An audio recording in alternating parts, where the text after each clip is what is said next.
We've got the March Madness starting. We just had state wrestling championships this last weekend. We've got state basketball starting. It was my favorite time of year. And so I couldn't think of a better guy to have. And by the way, we also had last week the beginning of spring sports getting started here in Pennsylvania. And, of course, after the last year where, so many things were canceled, hope springs anew here, kind of like the sun coming up this morning. And with us this morning, a guy who has been walking through that minefield for a long time over the last year, Dr. Bob Lombardi, Executive Director of the Pennsylvania Interscholastic Athletic Association, more commonly known as the PIAA, and he's with us here on WSBA. Good morning, Bob. How are you? Morning, Gare. Good morning, Dr. Bob. How you doing? I'm great. Thanks for having me. Well, it's good to have you on, and I know you just went through the whole weekend of the wrestling championships, and, of course, basketball starts this week in states, although the district's obviously been going on for a while, and we just had spring sports kind of get started last week, so you've got a whole lot going on right now. Talk a little bit about, just a general comment about this last year. You and I have talked a couple times over the years, over this past year especially, and it's kind of like walking through the proverbial sports minefield, isn't it? It's been a challenge for sure. Starting last year on, I believe, the 12th of March, we paused basketball for 2 weeks and half of swimming because of some of the things that were happening around the country, NBA games, NCAA games, everything being postponed because of COVID and the unknown. And then Friday the 13th, the governor came out and did the same thing for schools, paused everything for 2 weeks. And then 10 days later, things were shut down for the remainder of the year. Yeah. So, we're very sensitive about spring sports. We don't want to see those young people lose their spring again. So we're doing everything we can to try to get it in safely. I think our schools have done a great job right now. We have swimming and diving this weekend, basketball this week and next week, and then team wrestling a week from Saturday. So that would complete. Can you imagine that? That will complete right. our winter sports season, which we're really happy for because, you said if you said we were going to have all winter in December, boy, it wasn't looking real good. And if you remember, the governor paused everything pretty much for the month of December. Right. And then people restarted in January. And it certainly has been a year not without a lot of challenges. So I'd like to thank everybody for their hard work out there, especially our schools, our ADs, principals, superintendents, but more importantly, probably moms and dads and the athletes themselves that are really taking this seriously and trying to take care of themselves and keep themselves in a pseudo bubble. Because we've seen, you're out in the community. Yeah, there's breakouts here and there, but overall, I think we're doing pretty good. Well, it's an odd year. I did, high school basketball TV this year, and I said I was kidding people. I said I'm doing my radio show from the left-hand corner of my back room. I do the TV show from the right-hand corner of my back room. Sitting here and doing games on TV. My partner was in Harrisburg. The production company was somewhere in Harrisburg, and the game was who knows where. And doing the games like that was altogether different. And then watching kids, socially spaced there and kids wearing masks in games. It was an odd year, and yet you kind of got used to it, and you found yourself, as you kind of mentioned, respecting what these kids were doing and what the parents were doing to make sure they were staying healthy and, working their way through that, all the people involved. I mean, it really has been the most unusual year that I could ever remember. I mean, I have nothing to compare it to, but it's good to see that we're making it through. And now we're starting to see a light at the end of the tunnel with the vaccines and so forth. Obviously, we're not there yet. But, we got the basketball championships coming up now. We had to cancel those last year. How about wrestling this last weekend? You had the state wrestling championships this past weekend. How did that all go? I mean, in terms of the social distancing, accommodating fans, accommodating the athletes, what kind of different things were you doing this past weekend? Well, it was a different championship, and it certainly didn't have the usual fervor that it does. Usually we're about 40,000 people for Thursday, Friday, Saturday. This year we only wrestled Friday and Saturday. We had all AA on Friday, all AAA on Saturday, and we only had 4 sessions. What we did was we wrestled the first 6 weight classes Friday morning. Then we went to the afternoon and had the next 7 weight classes. Then we came back late afternoon and had the first 6 weight classes again for semifinals and for champions and conci finals, and then came back with the remaining 7 weight classes for the nightcap. So it was 4 little breaks. Between each break, we sanitized the whole facility. The Giant Center, which seats 10,500. We were fortunate enough with counting the wrestlers, the coaches, the staffing, the Hershey staffing, and all those folks that were there. We probably all told got right around 1,000 moms and dads, families, and school affiliated people in.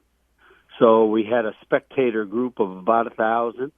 That's probably the best we could do with the 15% limit that was put on us.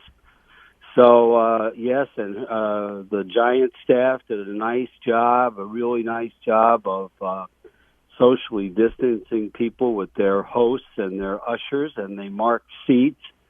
And, the order says you can sit, if you're 10 people in the same household, you can stay together, but outside of that, they want 2s or 4s.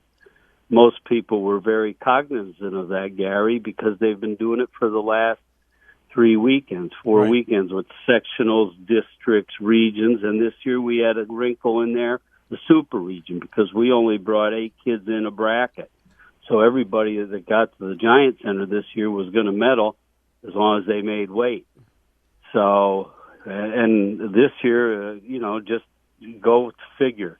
We haven't had students not make weight in years, and we had 3 this year, or 2 this year. Yeah. And that was very, very, very difficult because that usually doesn't happen. We're with Dr. Bob Lombardi, Executive Director of the Pennsylvania Interscholastic Athletic Association. We're commonly known to everybody as the PIAA, one of the largest of all the associations in the country in terms of athletics for states.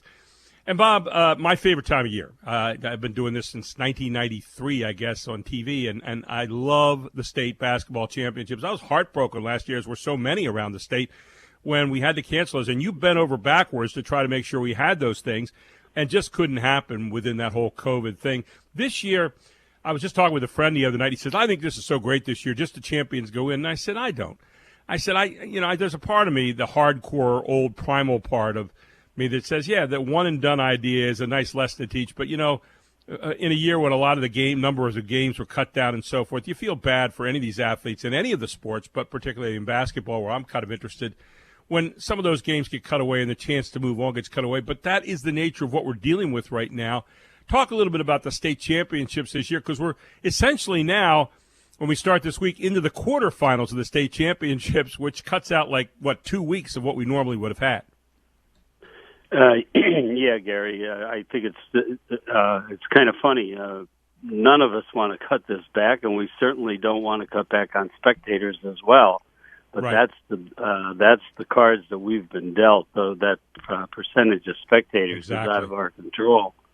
But the only way we could do this, we thought from an organization standpoint, was do what we did in the fall for many of our sports, and that's champs only.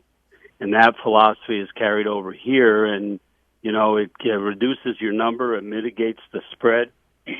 Also, the idea of going to home sites, because schools, we found real quickly, are not willing to host 2 outside of their community teams. They would host an opponent and sanitize and be able to control that, because they're really only controlling the one team coming outside that they're not used to. But to host 2 schools that are not from their community, that wasn't going anywhere. We struggled very, very hard across the state to find places for swimming and diving. And Melissa championed the diving championships this past Saturday at Cumberland Valley High School. And this weekend coming up, we're going to have AA swimming on Friday, AA or AAA on Saturday. And like you mentioned, basketball, we're going to have some games here Tuesday, Wednesday, and then quarters and semis are going to go through the weekend into next Tuesday, Wednesday, or Monday, Tuesday, right. And then our championships will start next Thursday, Friday, Saturday. So we're trying to get as much as we can for as many as we can for as long as we can. That's sort of been the drumbeat of the board. And this was the best way to do it. And right now it's not perfect, but it's acceptable. And people are rising to the occasion. And, geez, in some places we saw as many as 23, 24 games if you count their postseason play. And a normal season's 22. So right. Not starting since January 4th with competition or possibly practice. In many cases, you know, if you've got 16 games in, you got a pretty good season in with all, things all told. So it's better than we possibly anticipated to start, but we're glad where we are. It's a lot better than we thought it could be. And maybe at a cheap plug, great time to watch TV this year if you want to watch on PCM, which has a partnership with the PIAA to watch all the various games and your favorite team. And who that may be, we don't know. But now you're down basically to the quarterfinals, and it'll be interesting to see how these teams do. It's always fun to watch these kids, and especially in this particular year when I think we're celebrating the fact that we're getting through these seasons despite this tough disease.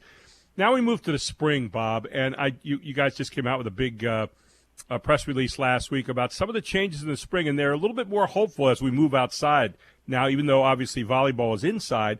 Talk a little bit about that, if you would. Well, we established, like we did in our fall and our winter sports, we established some health and safety guidelines in working with the National Federation of High Schools that is doing similar activity across the country in all our states. And we tweaked them a little bit by getting all our steering members for each sport together, coaches association, as well as our officials, and talking about, you know, best practices, guidelines to use. So we put those out to hopefully help the schools.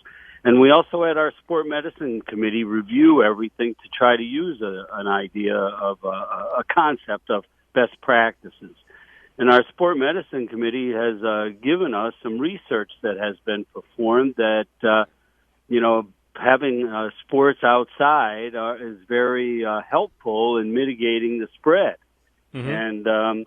And we have not heard to date of a school-to-school transition on the competition surface. Now, that doesn't mean that there's not one out there somewhere, but we haven't heard that. Most of the transmission has been inside the school or inside the team or right. in social gatherings or family gatherings within the community.